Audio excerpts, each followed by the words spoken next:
几年前，华为智能手机飞速增长，但美国在2019年作为唯一可以阻止华为传播的国家，对华为实施了禁令。该禁令阻止华为在没有美国商务部许可的情况下与任何美国公司合作。这一禁令确实对华为造成了沉重打击，尤其是在全球市场上，谷歌服务让人上瘾。全球智能手机用户发现使用没有谷歌服务的智能手机非常困难。华为当时跑得比世界上任何一家手机厂商都快，但是缺少谷歌服务使华为几乎停止运行，所以华为不得不放慢脚步。美国想要的不是放慢脚步的华为，他们想彻底废掉中国科技巨头。禁令几个月后，美国商务部再次对华为实施禁令。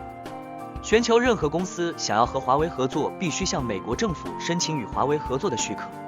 甚至如果是一家中国公司，但只要你使用的是美国制造的任何技术，你就需要获得与华为合作的许可。美国为了提出这项新禁令，真是费尽心机。尽管华为有鸿蒙系统，但华为的业务开始放缓。美国认为这项禁令足以让这家科技巨头最终跪倒在地，因为没有制造商是完全独立的，任何公司肯定需要来自其他公司或国家、地区的1-2个组件才能完成其的产品。华为的麒麟芯片是当时最好的，从电池续航力、速度、热管理和网络连接。例如，麒麟9000在2020年的安兔兔基准测试中获得最高分，击败了仿生 A14和骁龙888等。但由于第二次禁令，华为无法再使用自己的芯片组。生产华为麒麟芯片的台积电不是美国公司，但他们的芯片制造过程的某些部分使用了美国技术，因此台积电还需要商务部的特别许可，才能继续为华为生产麒麟芯片。这迫使华为在芯片组方面寻找替代解决方案。幸运的是，美国政府为中国公司打开了使用骁龙芯片组的窗口，因此华为可以使用骁龙芯片，但仅限于 4G 型号，所有 5G 芯片仍然被禁止。在这一点上，高通骁龙 4G 芯片对于任何公司来说可能都不够，但这给了华为一点喘息的空间。华为正在逐渐站稳脚跟，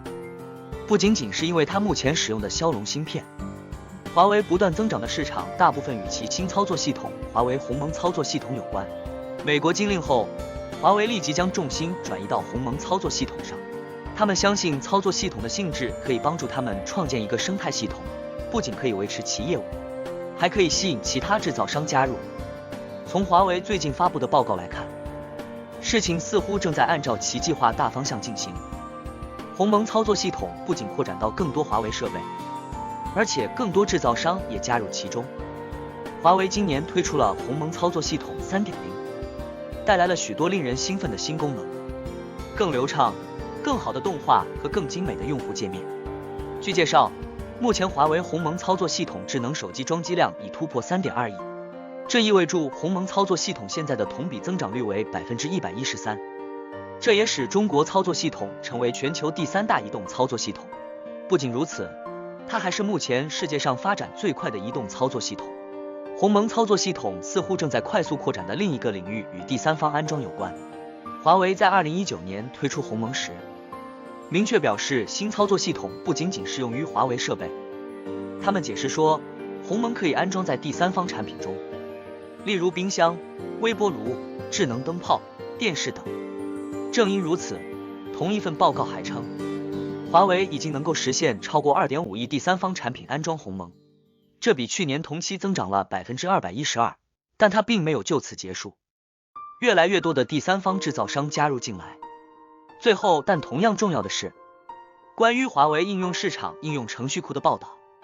在华为之外的许多人看来，它似乎不存在，但华为一直在投资其应用程序库。据悉，华为应用程序库现已拥有超过22万款应用，